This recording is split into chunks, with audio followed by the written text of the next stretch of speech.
नमस्कार, मैं डॉक्टर मुकुल खंडेलवाल आज आप लोगों को कमलेश्वर की प्रसिद्ध कहानी अपने देश के लोग के बारे में बतला रही हूँ। नई कहानी का जो आंदोलन शुरू हुआ, इनमें 3 कहानीकारों का नाम प्रमुख है, जो हैं मोहन राकेश, राजेंद्र यादव और कमलेश्वर। इन तीनों के सहयोग से 1955-56 में नई कहानी का जो आंदोलन शुरू हुआ और इस वक्त जो थे वो नई कहानी की आंदोलन की पृष्ठभूमि में उपेंद्र नाथ अस्क काम कर रहे थे। कुछ कहानियां कमलेश्वर ने निश्चित रूप से देश और काल के नए मिजाज से लिखी है, जिनमें कस्बे का आदमी, अपने देश के लोग, लाश, कटा हुआ इंसान आदि ऐसी ही कहानियां हैं जो हिंदी में नई कहानी के आंदोलन को जन्म देती हैं। ये कहानियां सामाजिक जीवंत संदर्भ की कहानियां हैं, जिनमें सामाजिक परिवर्तनों के साथ साथ जीवन की स्थितियों में जो परिवर्तन आता है उसकी भी झलक मिलती है। अपने देश के लोग स्वीकृत अर्थ में कहानी नहीं है। कहानी से भिन्न एक रिपोर्टाज के रूप में यह रचना प्रस्तुत की गई है। वैसे रिपोर्टाज की भी अनेक शैलियां हैं, जिनमें रपट की शैली प्रमुख है। अपने देश के लोग रिपोर्टाज शैली का ही रूपांतर है। इसे अंग्रेजी में जर्नल की शैली कहते हैं।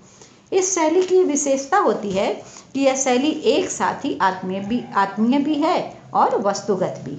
आत्मीय इसको इसलिए कहेंगे कि इसमें कतिपय व्यक्तिगत संबंध प्रसंग होते हैं और संदर्भ होते हैं, घटनाएं होती हैं और साथ ही इनमें एक वस्तु स्थिति की वास्तविकता भी होती है।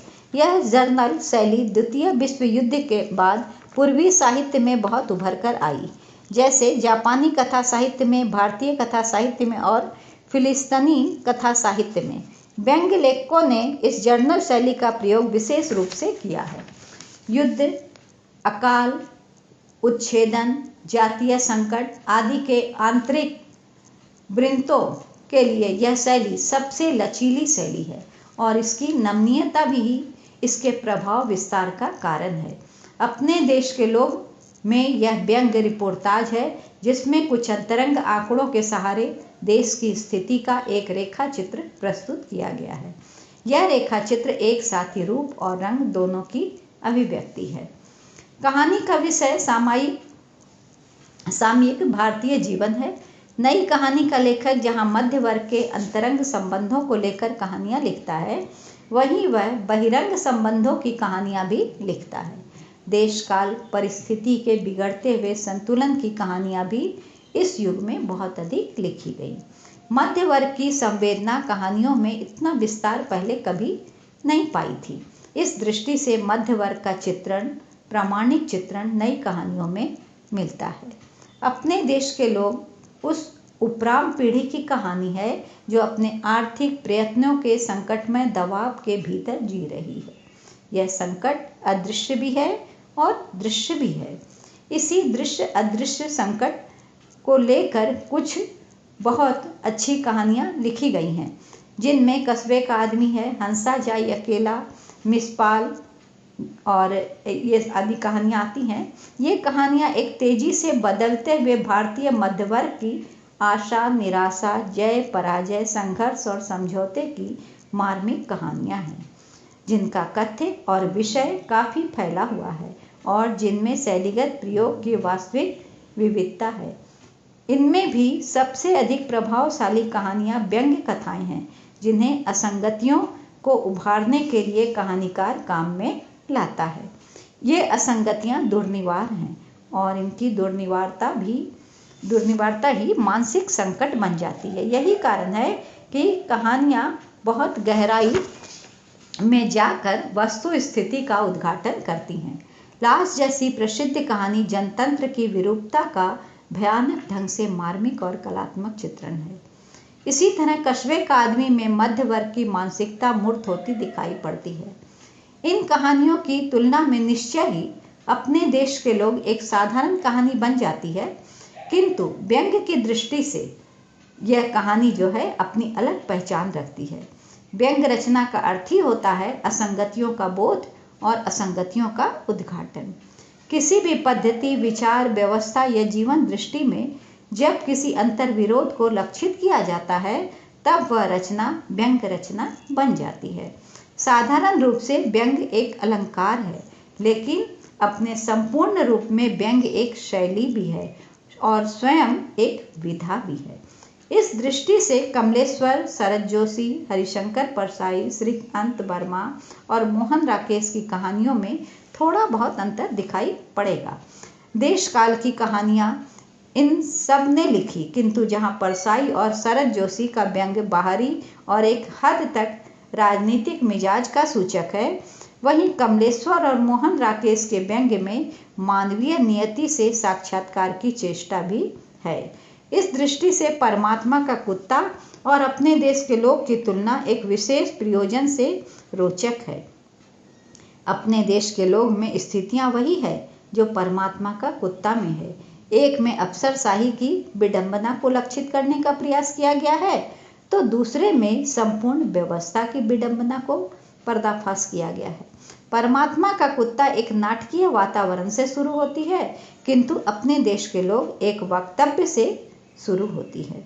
इन दोनों में जो आंतरिक समानता है वह यह है कि देश और काल के आंतरिक विभाजन को मूर्त करने की लड़ाई इन दोनों कहानियों में है। वस्तुतः यहाँ कहानीकार के लिए कहानी जो है वो कलम से बड़ा हथियार बन जाती है और वह सामाजिक संघर्ष के लिए उनका उपयोग करने लगता है, लेकिन इससे कहानी की कलात्मकता में कमी आ जाती है। ऐसी बात नहीं है। व्यंग्य और विडंबना में यही मौलिक अंतर है। व्यंग्य का लक्ष्य ही होता है असंगतियों का निषेध। एक विदेशी समीक्षक व्यंग्य को निगेशन ऑफ निगेशन अर्थात निषेधात्मक तत्वों का निषेध कहा है। यह स्थिति व्यंग्य को सामाजिक उपयोग के योग्य बना देती है और अपने देश के लोग और लाश जैसी कहानियां न केवल नई कहानी की बदली हुई मानसिकता को सूचित करती हैं, बल्कि ये कहानियां कला के संबंध में हमारी सामान्य धारणा को भी बदलने में समर्थ है। कमलेश्वर की कहानियों में कथ्य और विषय की विविधता दिखाई पड़ती है।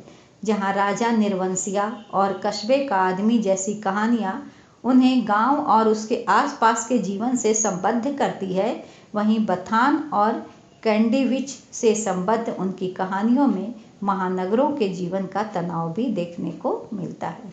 इस प्रकार नई कहानी से समानांतर कहानी तक के उनके विकास के बीच में जो कहानियाँ आती हैं, उनमें मांस का दरिया, खोई हुई दिशाएं, लाश और अपने देश के लोग जैसी कहानियों का स्थान विशेष रूप से महत्वपूर्ण है। अपने देश के लोग का कथ्य समकालीन भारतीय जीवन के सामाजिक अंतर्विरोधों से संबद्ध है।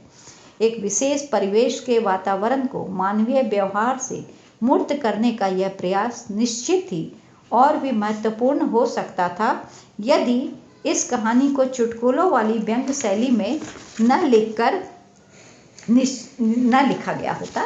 जो भी है, अपने देश के लोग का व्यंग्य वैसा व्यंग्य नहीं है जैसा जियो वोग्जा के रिपोर्टाज में मिलता है। कमलेश्वर के विषय और वातावरण से यहाँ आलोचकों को शिकायत हो सकती है, वह यह है कि उसमें वैसा निकटतम परिवेश नहीं मिलता जैसा मोहन राकेश की कहानी परमात्मा का कुत्ता में मिलता है। यहाँ भी वही अफसरी वातावरण है, लाल फीताशाही की परिस्थितियाँ हैं, वैसे ही लोग हैं, फिर भी यह वातावरण राकेश की कहानी की तरह बहुत परिचित नहीं लगता। वातावरण से विषय की यह दूरी जो है वो कहानी के प्रभाव को थोड़ा कम कर देती है, उसकी महत्ता को कम कर देती है। यह ठीक है कि व्यंग्य के लिए यह वातावरण भी एक उपयुक्त वातावरण है, फिर भी यह व्यंग्य बहुत कुछ औपचारिक बनकर रह गया है। अगर इस वातावरण को एक प्रतीकात्मक वातावरण मान ले तब स्थिति कुछ दूसरी हो जाती है। तब यहाँ पूरा देश एक अस्पताल दिखाई पड़ता है जिसमें बीमारियाँ ही बीमारियाँ हैं। इन बीमारियों की शल्य चिकित्सा करने वाले कतिपय हाथ हैं, लेकिन उनसे भी बड़ा कोने में फाइलों का अंबार है। लोग घबराए हुए हैं और उनके चेहरे के रंग उड़े हुए हैं। यह सब अगर प्रतीकात्मक संकेत है, तब भी इनमें एक पूरा वातावरण बनते बनते रह जाता है। यहाँ पर कहानी और रिपोर्टाज का स्वाभाविक अंतर लक्षित होता है। अपने देश के लोग में ऐसा कोई गहरा अनुभव नहीं है जो यह सिद्ध कर सके कि इस बीमार देश का इलाज औपचारिक ढंग से नहीं हो सकता। यद्यपि कहानीकार इसी निष्कर्ष तक कहानी को ले जाना चाहते हैं, फिर भी वाक्य बड़े औपचारिक लगते हैं। इसके बाद उसने पत्थर का छोटा सा टुकड़ा उठाया और दिल की जगह रखकर सीने पर भी टांके लगा दिए। इतने स्थूल प्रतीकों के द्वारा कहानी व्यंग्य से अधिक विडंबना बनती दिखाई पड़ती है। यह कहानी अगर इतने हल्के उपचारों और साधनों के बदले किसी गहरे अनुभव खंड से जुड़ी होती तो इसका अर्थ और कलात्मकता जो है इसकी वो अपेक्षाकृत और अधिक होती। धन्यवाद।